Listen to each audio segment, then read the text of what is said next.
प्यारे स्टूडेंट, स्वागत है आप सभी का अपना चैनल न्यू क्लासेस में। आज का वीडियो क्लास 11 के स्टूडेंट के लिए काफ़ी इंपॉर्टेंट होने वाला है और आज मैं आप लोगों को ज्योग्राफी यानी भूगोल का जो 8 और 9 चैप्टर है इसके जितने सारे एमसीक्यू क्वेश्चन है जो परीक्षा में आने की पूरी संभावना है, तो वैसे मैं हर क्वेश्चन को लाया हूँ। बस वीडियो को अंत तक आप लोग देख लीजिए और याद रखिएगा, इस वीडियो में आज मैं टोटल आप लोगों के लिए 40 ऑब्जेक्टिव क्वेश्चन लाया हूँ जो फाइनल एग्जाम के लिए काफ़ी इंपॉर्टेंट है। और काफ़ी सारे स्टूडेंट का कमेंट था कि सर चैप्टर वाइज क्वेश्चन हम लोगों को करा दीजिए, और इनसे पहले मैंने बहुत सारा वीडियो अपलोड कर दिया है। अगर आप लोग नहीं देखे हैं तो मेरे चैनल के प्लेलिस्ट में जा कर के देख सकते हैं। काफ़ी सारा वीडियो आप लोगों को वहाँ पर मिल जाएगा जो परीक्षा के लिए काफ़ी इंपॉर्टेंट है।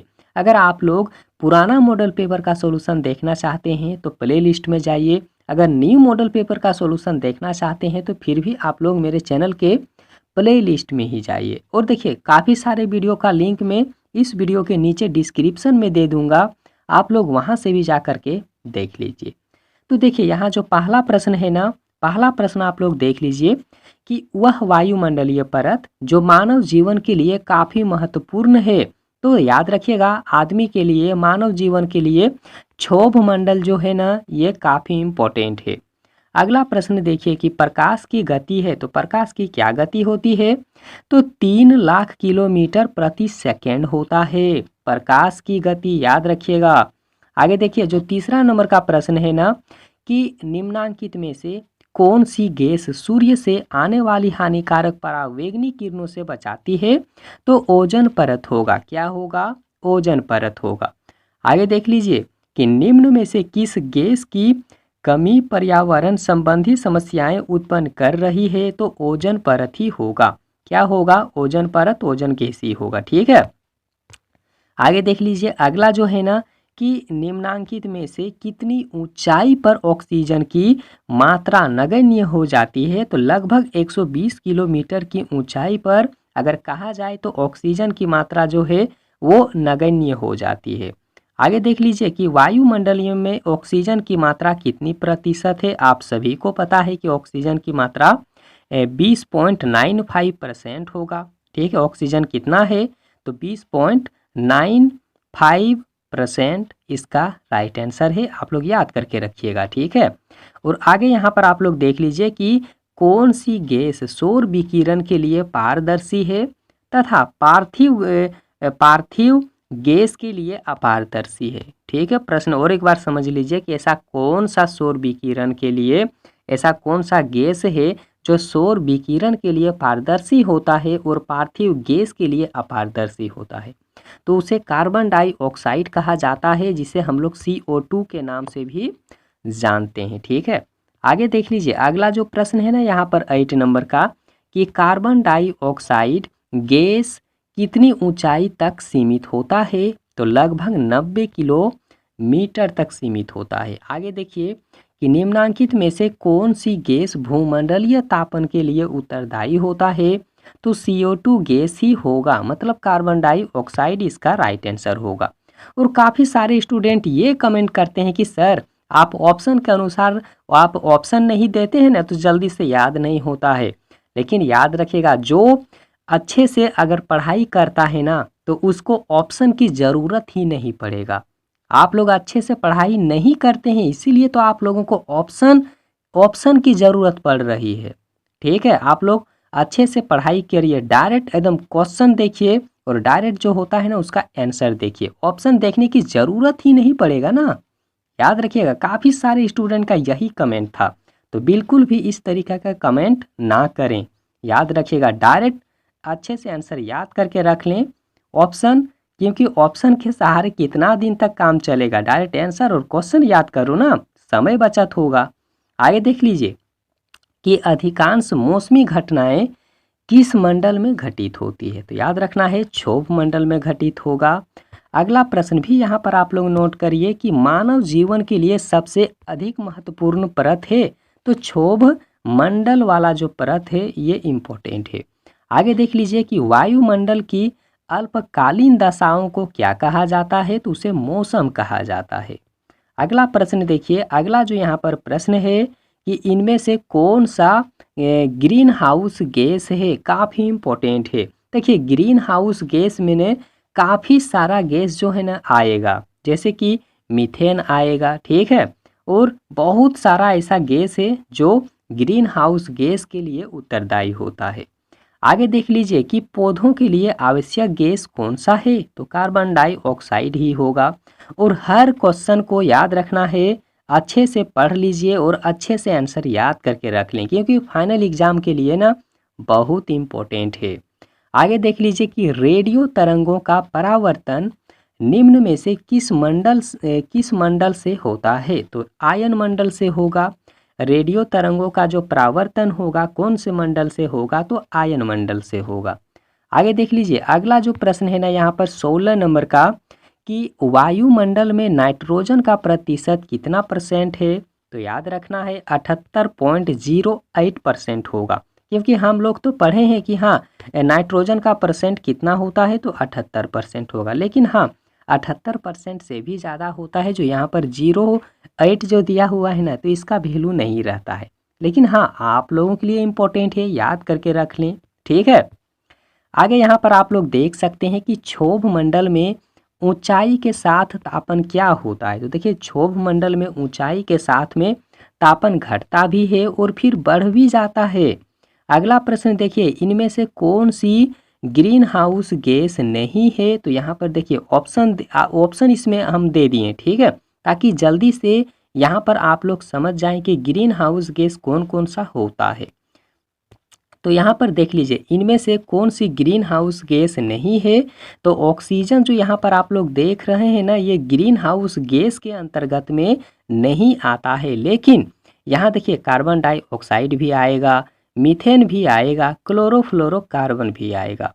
लेकिन यहाँ पर आप लोग अच्छे से समझ लीजिए कि ग्रीन हाउस गैस में ऑक्सीजन नहीं आता है, ठीक है, लेकिन carbon dioxide green house gas के उदाहरण है, मीथेन भी होगा, क्लोरोफ्लोरोकार्बन भी होगा। अब काफ़ी सारे स्टूडेंट इस क्वेश्चन में कंफ्यूज होके कमेंट करेंगे कि सर 18 नंबर का क्वेश्चन हमको समझ में नहीं आया।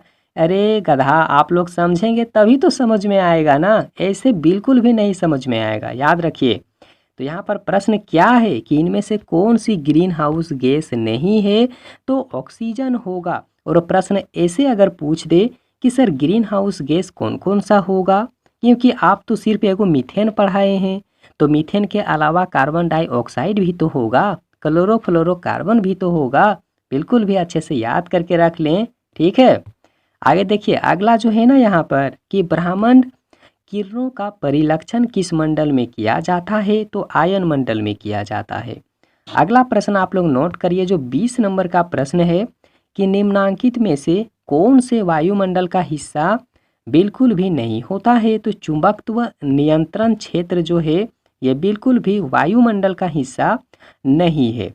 आगे देखिए अगला जो है ना यहाँ पर अगला प्रश्न, कि ग्रीन हाउस प्रभाव के लिए निम्न में से किस गैस को जिम्मेदार ठहराया जाता है, तो कार्बन डाइऑक्साइड को जिम्मेदार ठहराया जाता है।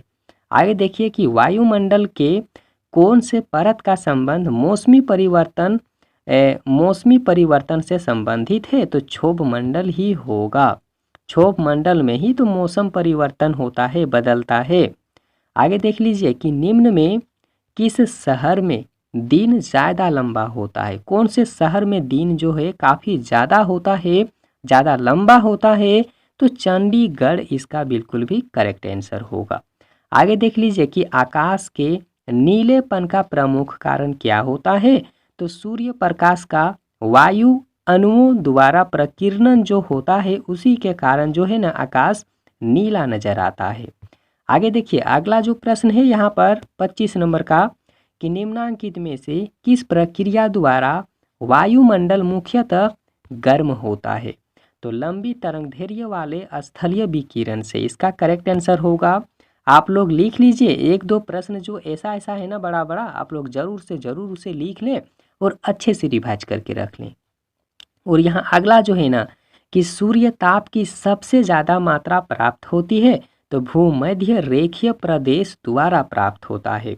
निम्नांकित में से कहाँ पर दिन तथा रात सबसे बड़ा होता है, तो ध्रुव पर होगा।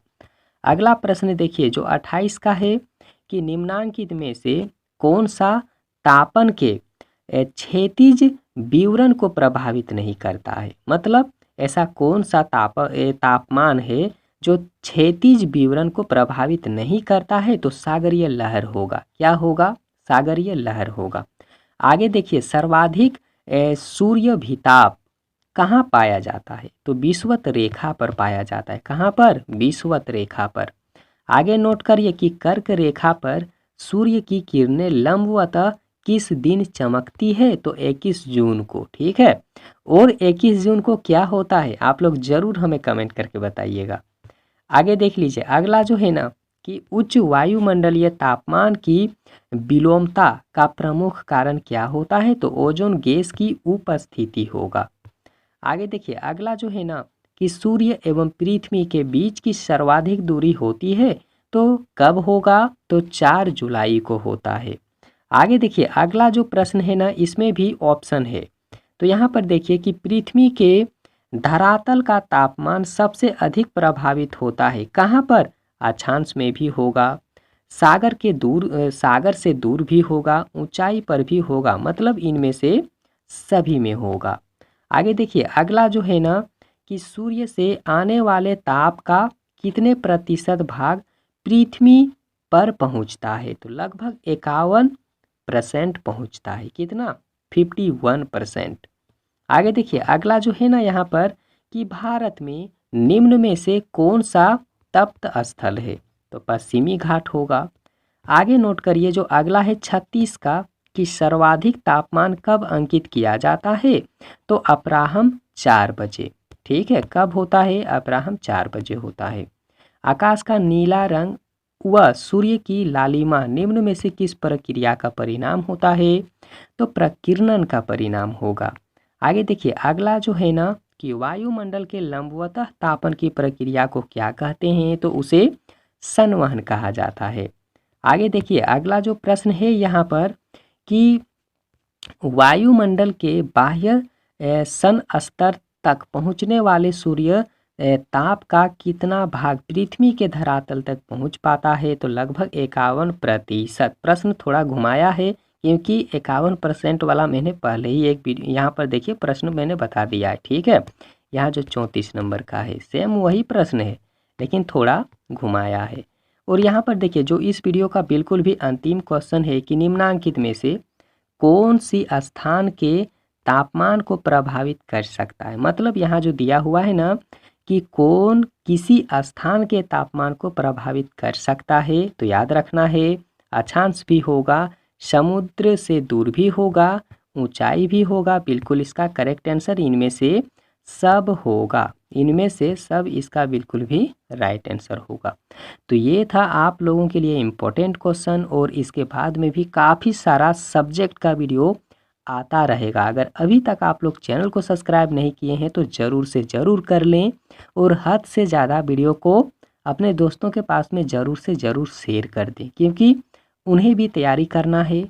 बिल्कुल भी याद रखिए या फिर उन्हें आप लोग बता दीजिए कि न्यू क्लासेस बाय प्रभु सर चैनल में अब वीडियो अपलोड होने लगा है और अभी नहीं बहुत पहले से अपलोड हो रहा है। अगर आप लोग चैनल को सब्सक्राइब नहीं किए हैं, अगर बेल आइकन को आप लोग ऑल पे नहीं क्लिक किए हैं, तो आप लोगों को कैसे पता चलेगा कि मैं वीडियो अपलोड करता हूं या फिर नहीं करता हूं।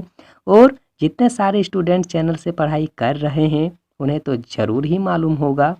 ठीक है, तो वीडियो ज़रूर से ज़रूर शेयर कर दें और लाइक ज़रूर करिएगा क्योंकि वीडियो बनाने में बहुत मेहनत लगता है। और अगर प्रश्न से संबंधित मन में कोई भी कंफ्यूजन हो तो आप हमें कमेंट सेक्शन में कमेंट ज़रूर करें। और वीडियो देखने के लिए बहुत बहुत धन्यवाद।